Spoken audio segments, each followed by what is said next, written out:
Hello everyone, कैसे हैं आप लोग। आई होप कि आप लोग बहुत अच्छे होंगे और अपनी पढ़ाई को भी बहुत अच्छे तरीके से कंप्लीट और कवर अप कर रहे होंगे।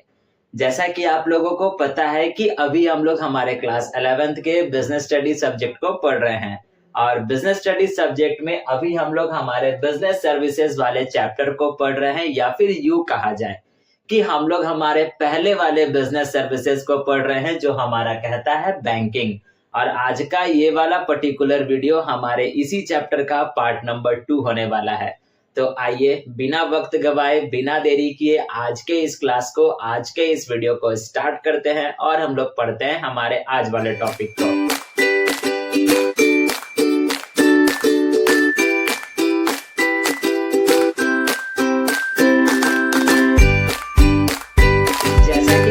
आपको बताया कि आज के इस क्लास में हम लोग हमारे बिजनेस सर्विसेज वाले चैप्टर के पहले वाले बिजनेस सर्विसेज को पढ़ रहे हैं जो हमारा कहता है बैंकिंग।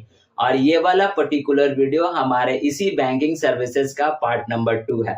अगर पार्ट नंबर 1 अभी तक आपने अगर नहीं देखा है तो उस वाले वीडियो का लिंक आपको नीचे डिस्क्रिप्शन बॉक्स में मिल जाएगा, जहां से जाकर आप बैंकिंग सर्विसेज के पार्ट नंबर 1 को कंप्लीट और कवर अप कर सकते हो। अब सबसे बड़ा क्वेश्चन कि आज के इस क्लास में हम लोग कौन से टॉपिक को पढ़ेंगे। तो आज के इस क्लास में हम लोग पढ़ेंगे और सीखेंगे कि आखिरकार कमर्शियल बैंक के कौन कौन से फंक्शंस होते हैं, यानी functions of a commercial bank. तो आइए वन बाय वन कर हम लोग समझते हैं कमर्शियल बैंक के हर एक फंक्शंस को। तो आप इस वाले टॉपिक को बहुत ध्यान से पढ़िएगा और समझिएगा, क्योंकि इससे बहुत सारे क्वेश्चंस आपके एग्जाम्स में पूछे जाते हैं।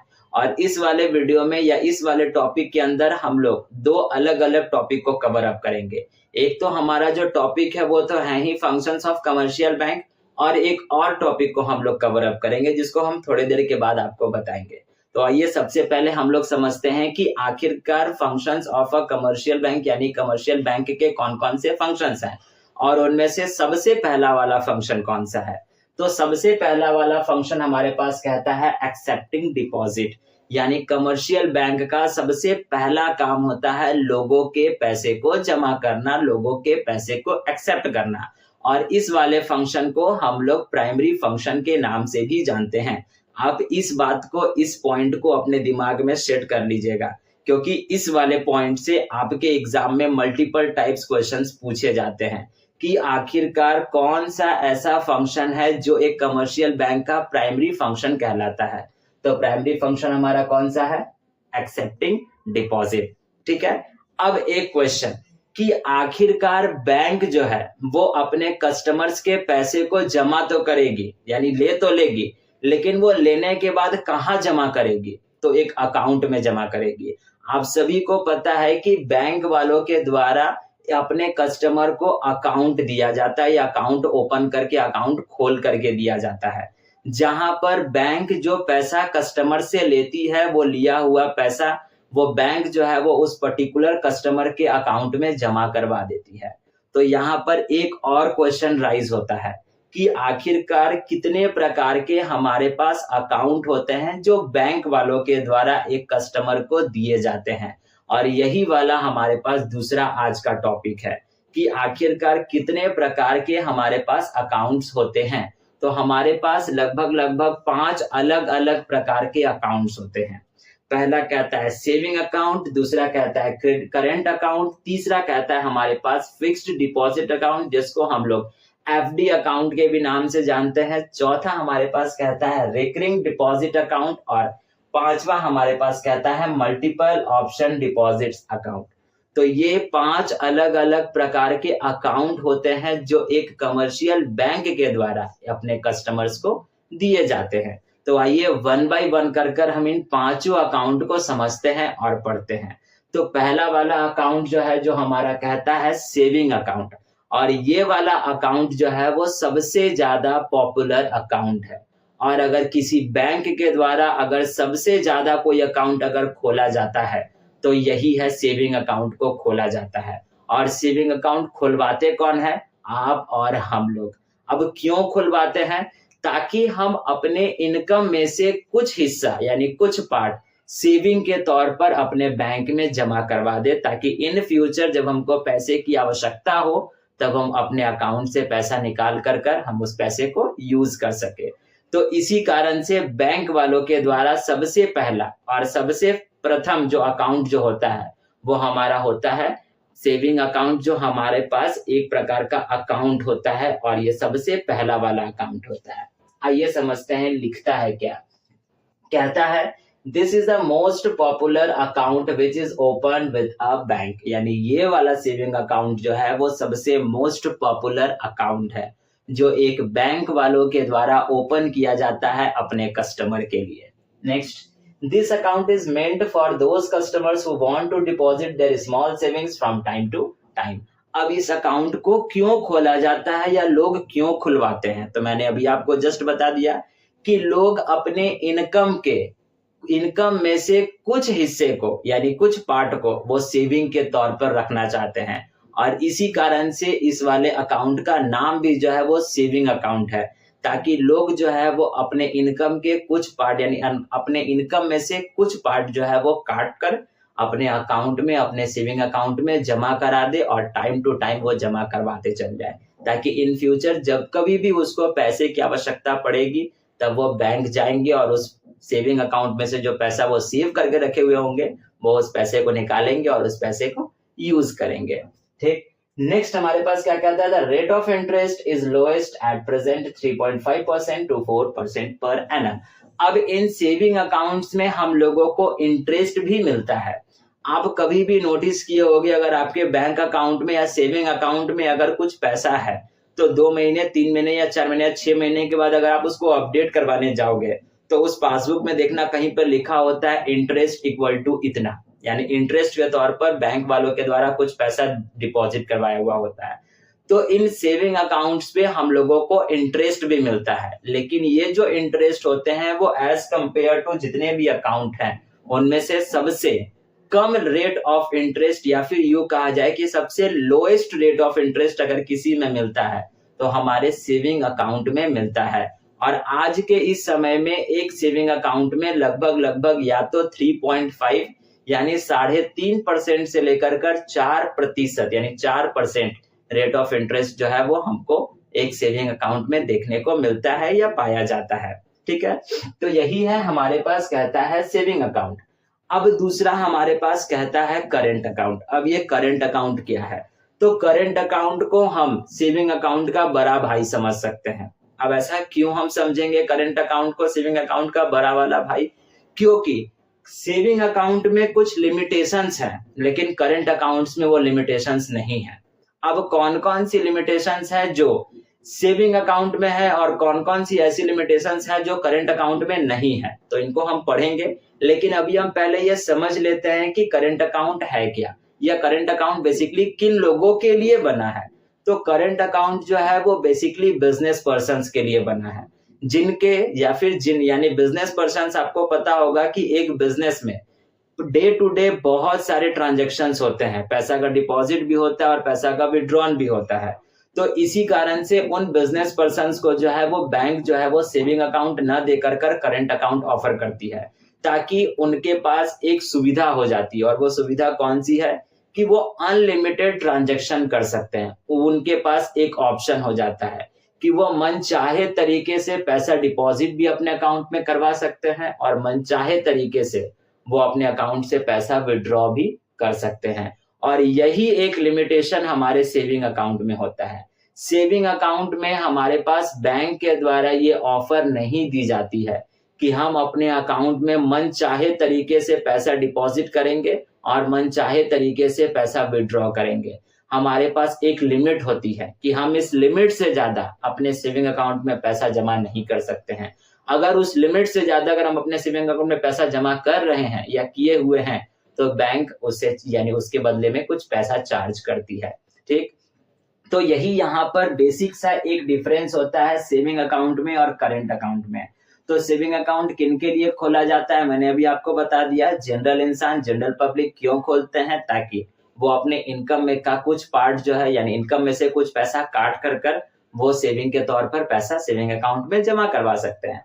लेकिन करंट अकाउंट किनको दिया जाता है, तो बिजनेस पर्संस को दिया जाता है, जिनके पास डे टू डे बहुत सारे ट्रांजेक्शन्स होते हैं, डेली बेसिस पे बहुत सारे ट्रांजेक्शन्स होते हैं और यही करंट अकाउंट जो होती है वो उन बिजनेस पर्संस को एक ऑफर प्रोवाइड कराती है, एक फायदा उनके लिए हो जाता है कि वो डे टू डे में जितना भी वो चाहे वो पैसा डिपॉजिट करवा सकते हैं या जितना भी पैसा वो चाहे तो विड्रॉ करवा सकते हैं। बैंक उनसे कोई क्वेश्चन, कोई सवाल नहीं पूछेगी, ठीक। लेकिन एक डिमेरिट इसका भी है।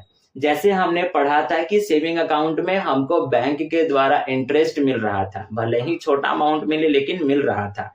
लेकिन करंट अकाउंट में बैंक के द्वारा किसी प्रकार का कोई भी इंटरेस्ट हमको नहीं मिलता है। आप इस बात को याद रखिएगा, ये भी क्वेश्चन आपसे पूछा जा सकता है कि कौन से अकाउंट में आपको इंटरेस्ट मिलता है और कौन से अकाउंट में इंटरेस्ट नहीं मिलता है एज कंपेयर टू सेविंग और करंट अकाउंट में। तो सेविंग अकाउंट में हमको इंटरेस्ट मिलता है, लेकिन करंट अकाउंट में हमको किसी प्रकार का कोई भी इंटरेस्ट नहीं मिलता है। आइए अब क्या कहता है करंट अकाउंट के बारे में जरा ये देख लेते हैं। This account is very flexible, is as much as there are no restrictions on deposits and withdrawal from this account. मैंने अभी आपको जस्ट बात बता दिया कि इन करंट अकाउंट में किसी प्रकार का कोई रेस्ट्रिक्शंस नहीं होता है, कोई प्रतिबंधित नहीं होते हैं। यानी इनके जो भी करंट अकाउंट होल्डर्स होते हैं वो रिस्ट्रिक्टेड नहीं होते हैं, वो जितना चाहे वो पैसा जमा करवा सकते हैं और जितना चाहे वो पैसा निकाल भी सकते हैं। आगे क्या लिखता है, नो इंटरेस्ट इज पेड। मैंने अभी जस्ट आपको बता दिया कि इसमें यानी करंट अकाउंट जो भी जिनके भी यानी जो भी अकाउंट होल्डर होंगे जिनके पास करंट अकाउंट होगा तो उनको किसी प्रकार का कोई भी इंटरेस्ट नहीं मिलेगा। Next, a customer has to maintain a minimum balance. अब यहाँ पर एक और मैंडेटरी वाला चीज यहाँ पर कहता है कि जिस किसी भी कस्टमर के पास करंट अकाउंट होगा तो उस करंट अकाउंट को खुलवाने के लिए वो एक मिनिमम बैलेंस दिए होंगे। सपोज दैट 10,000 रुपया दे करके अपना एक करंट अकाउंट खुलवा लिए, तो उनको वो 10,000 रुपया अमाउंट जो है वो हमेशा ही मेंटेन कर रखना होता है, चाहे कुछ भी हो जाए। लेकिन सेविंग अकाउंट में ऐसा नहीं है। सेविंग अकाउंट आपको पता है जीरो बैलेंस पे भी खुल जाता है, जहां पर हम लोगों को ये मिनिमम बैलेंस वाला झंझट जो है वो पालना नहीं है। लेकिन हाँ, कुछ कुछ ऐसे सेविंग अकाउंट्स होते हैं जिनको हम लोग 1,000 2,000 दे कर खुलवाते हैं, लेकिन वो हम 1,000 2,000 हम निकाल भी सकते हैं और वापस से फिर हम जमा भी कर सकते हैं। लेकिन यहाँ पर करंट अकाउंट में ये मैंडेटरी हो जाती है कि जो मिनिमम और जो मेंटेनेंस जो बैलेंस होता है, जो मिनिमम जो बैलेंस है उसको हमको मेंटेन कर रखना होता है हमेशा। तो ये थे हमारे पास दो अलग अलग अकाउंट जिनको हम लोग सेविंग अकाउंट और करंट अकाउंट के नाम से जानते हैं। और आई होप कि आपको इन दोनों अकाउंट के मतलब और इन दोनों अकाउंट के डिफरेंस दोनों अच्छे तरीके से समझ में आ गए होंगे। अब हम लोग बढ़ेंगे हमारे तीसरे बैंक अकाउंट की ओर, जो हमारा कहता है फिक्स्ड डिपॉजिट अकाउंट। अब फिक्स्ड डिपॉजिट अकाउंट किसको कहते हैं? मान लेते हैं मेरे पास आज अचानक से 5 लाख रुपया आ गया, आया नहीं है लेकिन फिर भी मानने में कोई दिक्कत नहीं है। अब जब 5 लाख रुपया मेरे पास आ गया है तो हम सोच रहे हैं कि चलो इस 5 लाख रुपए को जो है हम अपने बैंक में जमा करवा देते हैं। तो बैंक वालों को मैंने कहा कि भैया देखिए मेरे पास ये 5 लाख रुपया है, आप इसको जमा कर दीजिए। लेकिन हाँ, हम 1 दिन 2 दिन 4 दिन 5 दिन के बाद नहीं निकालेंगे, हम इसको एकदम 5 साल के बाद निकालेंगे। यानी अभी हम जमा कर दिए और 5 साल के बाद हम इसको निकालेंगे, यानी याद हम करेंगे कब? 5 साल के बाद। तो बैंक वालों के द्वारा कहा जाएगा कि ठीक है, हम आपके पैसे को जमा करा लेते हैं और आपके बिहाफ पर एक और नया अकाउंट खोला देते हैं, यानी खुलवा देते हैं, जिसका नाम हो जाएगा क्या? Fixed deposit account. अब ये अकाउंट है क्या? इस अकाउंट में जब कभी भी अगर हम कोई भी पैसा जमा करेंगे तो वो लंबे समय के लिए जमा करेंगे। देखिए क्या लिखता है, this account is suitable for those customers who have spare money for a longer time. यानी ये अकाउंट उन कस्टमर्स के लिए है जिनके पास पैसा है और वो पैसा लंबे समय के लिए है, वो लंबे समय तक उस पैसे को रख सकते हैं अपने पास, से 30 days to 10 years और मोर, यानी कम से कम 30 दिन और ज्यादा से ज्यादा कितना? 10 साल या उससे ज्यादा भी वो उस पैसे को रख सकते हैं। आगे कहता है, it carries the highest rate of interest at present 6% to 7% per annum. अब कहता क्या है कि इस फिक्स्ड डिपॉजिट के बदले, यानी जो भी हम पैसा अपने कस्टमर यानी अपने बैंक को देंगे जमा कराने के लिए, और वो बैंक वाला जो होगा वो मेरे पैसे को एक्सेप्ट करेगा और उस बिहाफ पे एक फिक्स्ड डिपॉजिट अकाउंट खोल करके देगा। अब वो आप कहोगे कि अगर हम सामने वाले बैंक को 5 लाख रुपया दिए 5 साल जमा करने के लिए तो मेरा क्या फायदा होगा? हम उस 5 लाख रुपए को अपने घर पे भी रख सकते थे। तो घर पर रखने में और बैंक पर रखने में एक फायदा होगा घर पर 5 लाख रुपए का 5 लाख रुपया ही रह जाएगा, लेकिन जब हम बैंक को वो पैसा जमा करेंगे तो बैंक जो होगी वो उससे पैसा को ज्यादा करके हमको देगी। अब क्यों ज्यादा करके देगी? क्योंकि हमको बैंक जो है उस पैसे के बिहाफ पर इंटरेस्ट देगी। और आज के इस डेट पे जो भी बैंक्स जो है वो फिक्स डिपॉजिट पर लगभग 6% से लेकर कर 7% पर एनम यानी एक साल पे जो भी हम अमाउंट जमा कराते हैं उस अमाउंट के बदले में या उस अमाउंट के बिहाफ पे बैंक जो है वो हमको या तो 6% इंटरेस्ट देगी या तो 7% इंटरेस्ट देगी एक साल पे। ठीक है, आप इस बात को याद रखिएगा। अब एक क्वेश्चन और कि बैंक हमको इंटरेस्ट क्यों देगी और बैंक हमको इंटरेस्ट कैसे देगी? वो क्या उसके पास पेड़ लगा है कि वो तोड़ेगी और मेरे अकाउंट में इंटरेस्ट के नाम पर जमा करा देगी? तो ऐसा नहीं होता है। जो पैसा हम बैंक वाले को जमा कराएंगे एज अ फिक्स डिपॉजिट के नाम पर, तो बैंक वाला जो है वो उस पैसे को अपने पास नहीं रखता है। सपोज दैट हम 5 लाख रुपया जमा किए थे बैंक में और बैंक वाले को कह दिए थे कि हम 5 साल के लिए इस पैसे को जमा कर रहे हैं। अब बैंक वालों के दिमाग में आ गया कि ये 5 साल के लिए ये कस्टमर जो है वो इस अमाउंट को जमा करवा दिया है, तो 5 साल के पहले तो वो आएगा नहीं हमसे मांगने के लिए। तो वो बैंक क्या करता है, किसी थर्ड इंसान को एज अ लोन के तौर पर वो अमाउंट सौंप देता है, दे देता है। और अगर हम 5 साल के लिए करवाए हैं तो वो बैंक जो होगा वो उसको 3 साल, 3.5 साल, 4 साल के लिए वो उसको लोन पे दे देगा और उससे इंटरेस्ट भी लेगा। तो जो इंटरेस्ट लेगा उसी का कुछ हिस्सा वो बैंक खुद के अपने पास रखेगा और कुछ हिस्सा हमको दे देगा। तो इस तरीके से बैंक हमारे फिक्स डिपॉजिट पर इंटरेस्ट भी देती है। ठीक, आई होप सो कि आपको 2 क्वेश्चन यहाँ पर भी क्लियर हो गया होगा। पहला, फिक्स डिपॉजिट अकाउंट कहते किसको है, और दूसरा, बैंक हमको इंटरेस्ट कहाँ से देती है। अब एक क्वेश्चन और राइज हो रहा होगा कि अगर मान लिया जाए कि हम 5 साल के लिए वो पैसा जमा किए, इन फ्यूचर 1 साल के बाद ही हमको पैसे की आवश्यकता पड़ गई, तब हम क्या करेंगे या बैंक क्या करेगी? तो बैंक कुछ नहीं करेगी। हमारे ऐसे ऐसे बहुत सारे कस्टमर्स हैं जिन्होंने अपने पैसे को फिक्स डिपॉजिट के तौर पर जमा करवा के रखा है, तो किसी और का पैसा उठा करके हमको दे देगी। बस बात खत्म हो गया और कुछ करना नहीं है उसको, यानी इधर का पैसा उधर कर देना, उसको दे देना है। और बाकी का जो सामने वाले कस्टमर के द्वारा दोबारा से कोई अगर फिर फिक्स डिपॉजिट करवाएगा तो वो फिर उसके नाम पे डिपॉजिट हो जाएगा। तो इस तरीके से बैंक जो होती है वो वर्क करती है। आगे हम चैप्टर में यानी इसी चैप्टर में हम आगे इस सब चीजों के बारे में बात करेंगे। ठीक, अभी हम लोग पढ़ते हैं हमारे चौथे वाले टाइप ऑफ अकाउंट को, जो हमारा कहता है recurring deposit account. Recurring deposit account भी just like that fix deposit account की तरह ही है, लेकिन इन दोनों में थोड़ा सा एक बेसिक सा डिफरेंस है। बेसिक सा डिफरेंस क्या है कि इस फिक्स डिपॉजिट अकाउंट में हम एक ही बार पूरा पैसा जमा करवा रहे थे। जैसे मैंने अभी एग्जांपल दिया कि 5 लाख रुपया हम जमा करवा रहे थे, तो फिक्स डिपॉजिट अकाउंट में हम एक बार ही 5 लाख रुपया बैंक को हैंड ओवर कर देंगे। लेकिन रेकरिंग डिपॉजिट अकाउंट में ऐसा नहीं होता है। रेकरिंग डिपॉजिट अकाउंट में हम 5 लाख रुपया बैंक को देंगे, लेकिन हर महीने उसका कुछ हिस्सा देंगे। जैसे कि बैंक के द्वारा कह दिया जाएगा कि आपको मान लेते हैं कि 5 साल तक या 7 साल तक हर महीने 5-5 हजार रुपया जमा करना है, तो हम हर महीने 5-5 हजार रुपया जमा करेंगे बैंक वाले को। और जब हर महीने 7 साल तक हम हर महीने 5-5 हजार रुपया जमा करते चल गए, तो 7 साल तक में वो 5 लाख रुपया जो हो गया वो क्या हो गया, कंप्लीट हो गया, पुर गया।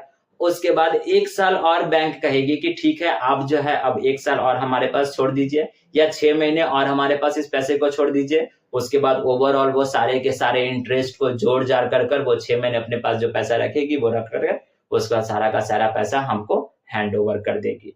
तो यही था हमारे पास रेकरिंग डिपॉजिट अकाउंट। इन दोनों में बस केवल एक बेसिक सा अंतर, यानी कि फिक्स डिपॉजिट अकाउंट और रेकरिंग डिपॉजिट अकाउंट में बस केवल एक बेसिक सा अंतर क्या कि फिक्स डिपॉजिट अकाउंट में हम एक ही बार में पूरा पेमेंट करते हैं, लेकिन इस रेकरिंग डिपॉजिट अकाउंट में हम एक बार में पेमेंट ना करके हम मंथली पेमेंट करते हैं। देखिए लिखता है, in this account customers deposit a definite amount of money every month for a specific period. मैंने अभी जस्ट आपको बता दिया कि इस वाले अकाउंट में कस्टमर्स जो होते हैं वो एक डेफिनेट अमाउंट को पे करते हैं, यानी 5 लाख रुपए वो भरेंगे, लेकिन कैसे भरेंगे, एवरी मंथ भरेंगे, हर एक साल पे यानी हर एक महीने भरेंगे, और एक डेफिनेट यानी स्पेसिफिक पीरियड तक ही भरेंगे, यानी 7 साल तक, जो मैंने अभी आपको एग्जांपल बताया। तो 7 साल तक ही वो भरेंगे। और फिर यहाँ पर एक और कहता क्या है कि this money can not be withdrawn before expiry, और इस मनी को यानी इस वाले पैसे को हम लोग एक्सपायरी से पहले तोड़ नहीं सकते हैं। लेकिन यहाँ पर ऐसा लिखता है, लेकिन अब जो है अगर हमने रेकरिंग डिपॉजिट अकाउंट खुलवाया है, हम पैसे को जमा भी कर रहे हैं, ड्यूरेशन मेरा 7 साल तक का है और बीच में हमको 2 साल के बाद भी अगर हमको पैसे की आवश्यकता पड़ गई तो हम उस पैसे को तोड़वा सकते हैं, उस पैसे को अपने अकाउंट में ट्रांसफर करवा सकते हैं। ठीक, तो आई होप सो कि आपको यह रेकरिंग डिपॉजिट अकाउंट भी समझ में आ गया होगा। अब लास्ट वाला अकाउंट हम लोग समझते हैं जो हमारा कहता है मल्टीपल ऑप्शन डिपॉजिट अकाउंट। अब ये मल्टीपल ऑप्शन डिपॉजिट अकाउंट है क्या? तो ये वाला जो अकाउंट है वो 2 अकाउंट का मिक्सचर है, यानी 2 अकाउंट का कॉम्बिनेशन है। कौन से 2 अकाउंट का? सेविंग अकाउंट का और फिक्स्ड डिपॉजिट अकाउंट का। इन दोनों अकाउंट का ये मिक्सचर है। कैसे मिक्सचर है आइए समझते हैं। मैंने बैंक वालों के पास गया, एक अकाउंट खुलवा लिया, लेकिन उनको मैंने कहा था कि हमको ये वाला अकाउंट खुलवा के दीजिएगा, मल्टीपल ऑप्शन डिपॉजिट अकाउंट खुलवा करके दीजिएगा। अब बैंक वालों के द्वारा कहा जाएगा कि ठीक है, हम एक अकाउंट आपका ये वाला खोल के दे देते हैं। तो हम एक लिमिट सेट करेंगे। लिमिट क्या सेट कर दिए कि जैसे ही मेरे अकाउंट में 50,000 से ऊपर अमाउंट जाएगा, तो जितना अमाउंट 50,000 से ऊपर गया वो सारा का सारा फिक्स डिपॉजिट में कन्वर्ट हो जाएगा, और 50,000 के नीचे का जितना अमाउंट है वो सारा का सारा मेरा सेविंग अकाउंट के तहत में यानी सेविंग अकाउंट के तौर पर जमा रह जाएगा। तो इस तरीके के अकाउंट को हम लोग मल्टीपल ऑप्शन डिपॉजिट अकाउंट कहते हैं, जहां पर एक ही अकाउंट में डबल काम हो रहा है, यानी फिक्स डिपॉजिट वाला भी काम हो रहा है और साथ साथ सेविंग अकाउंट वाला भी काम हो रहा है। एग्जाम्पल, मेरे अकाउंट में 48,000 रुपया है तो सेविंग अकाउंट है, फिर से कहीं से आ गया और ज्यादा 5 यानी 5,000 और आ गया तो 48 2 50 हो गया, बाकी का 3,000 जो हो गया वो किस में कन्वर्ट हो जाएगा? फिक्स्ड अकाउंट में यानी फिक्स डिपॉजिट में वो कन्वर्ट हो जाएगा। तो इसी प्रकार से ये वाला अकाउंट जो होता है वो काम करता है, वर्क करता है। और यही था हमारे पास 5वां वाला हमारा अकाउंट जो हमारा कहता है multiple option deposit account. I hope so कि आपको ये वाला अकाउंट भी अच्छे तरीके से समझ में आ गया होगा, और इसी के साथ साथ आपको जितने भी टाइप्स ऑफ अकाउंट हैं वो भी अच्छे तरीके से समझ में आ गए होंगे। अभी आप क्या कीजिए, सबसे पहले वीडियो को पॉज कर लीजिए और इसका स्क्रीनशॉट लेकर कर अपने पास रख लीजिए, और मेक श्योर कि आप इसको अपने कॉपी में बहुत अच्छे तरीके से राइट डाउन कीजिएगा।